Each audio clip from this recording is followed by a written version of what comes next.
Hello, welcome to a brand new Unsourced Wall unboxing. Now, this is a little bit different because I already unboxed this thing, and it's because my SD card got corrupted, so I had to I'm refilming it. I could just let it go and just not have done this one, but this is a really special figure to me, and I did want to talk about it either way. And that is the Mirage TMNT NECA Jack Kirby figure. And I've been waiting for this figure for a long time. Ever since I figured out they were making Mirage TMNT figures, and they started remaking them after a long hiatus of not doing so, you know, this has been a holy grail, and it is amazing to finally have. Yes, it is from the original series by Eastman & Laird, Donatello, Macro Series #1. And this figure, much like Casey Jones before it, doesn't really have that much issues when it comes to, you know, general posability. It doesn't feel fragile out of the box like a lot of NECA figures do. You know, it has good posability, doesn't feel fragile, and all the joints work right out there. You can get him like a little stance pose. And he originally came, you know, unboxed with these punching hands. And so that would have been a lot better to have on his hands right here in this pose. But, you know, of course, the SD card just glitched out. But, you know, he's great. He's got great posability and balance. Not very common in a NECA figure, but I'm glad it's common here for this Jack Kirby figure. And as you know, if you might not know, Eastman & Laird, big, huge fans of Jack Kirby. They always cite him as one of their primary, you know, inspirations creatively. And so they just couldn't resist having him cameo in one of their comics in the original TMNT run.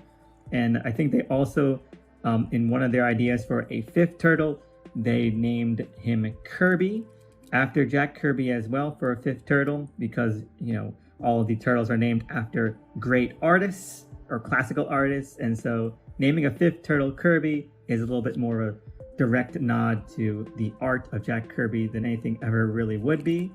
And I always like a fifth turtle being named Kirby. Now, he does come with a cool amount of accessories. One is this additional little Kirby demon thing.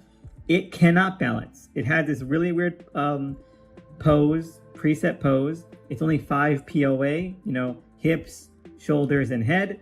Angle him just right, he might balance, but, you know, he's just too top and back heavy. So it's a neat addition, you know, if you want something that looks very Kirby-ish, but, you know, it's not something I would really care about.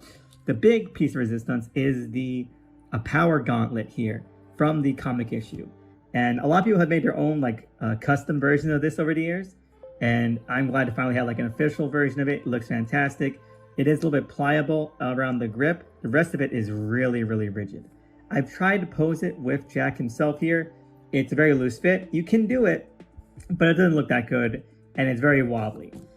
For Jack himself, he comes with also a little blade baton, which can also fit into the demon's grip as well. But he's very, very rigid grip, even more rigid than Jack's here. And you know, I think I might have broken or warped one of his thumbs, so it's usually not that worth it. And I'm not really sure why you would pose Jack with one of these either. As I mentioned, comes with a couple of punching hands as well, and 2 slightly less gripping hands, you know, for the baton, if you want to use baton. What I have on his arms right now are a very pinched grip and a slightly angled grip. Now those two are for the pencil with the magic gemstone on it. And let's see, I'm filming on my iPhone and it just never likes to focus. With the magic gemstone on it. All right, there we go. And his sketchbook, which not only has a small rendition of the autographed Donatello sketch that Kirby does in the comic, but also a sketch of the demon and what it looked like. And I think it looks a little better on the sketchbook than it does in figure form, but whatever. But this sketch of Donatello is really cool because this is what I want to do. Okay, I'm going to go to it in just a moment because I do have the NECA Donatello bootleg version, but it's the best we're gonna get because the real versions cost like $1,000. And I know they have like Jim Lawson style TMNT figures right now for the 4 OG turtles, but no, I like the original kind of chunky Eastman Laird style. And I do think it looks a little bit closer to what he looked like still in the Micro Series issue. And yeah, no, I'm definitely going to try this out. But first, let's just get Jack himself kitted out. So here we have Jack with the notebook in hand and the pencil and gemstone in his grip as well. Now, they don't plug in or really, they just kind of leverage in. They crest and nestle in there in his grips. But, you know, they're nice. They're not unbalanced. Obviously, if you shook them really a lot, they'd fall potentially. See, that one's wiggling a little bit. But they are leveraged really well. And he looks fine. He looks nice. He looks like a real artist. So that's great.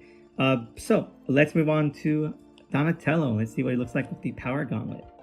And there's Donatello. I think he looks fantastic.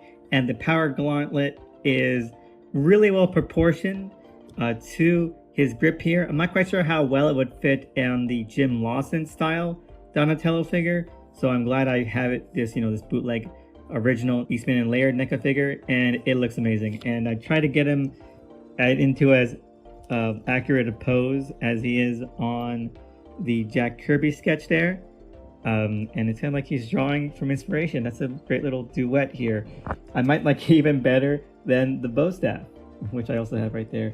And I'm really glad I have these. It's great.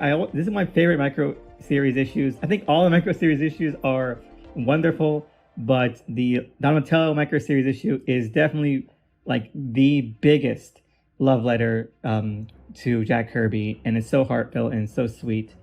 And I'm glad I finally have a Jack Kirby figure, just in general, but one from that issue means a lot, especially. And just to have him and Donatello side by side, sketch pad, a pencil and gauntlet in hand, wonderful. And someday I'll find out what to do with this thing, but whatever. But let me know what you think below. You think this is a great figure? Were you excited for it? Have you picked it up? And yes, there are still paint issues with NECA. Look, there's been lots of paint rub on this baton, and I just barely tried to fit it into Jack's hand there from his pink palms, and also paint rub on the back of his sweater.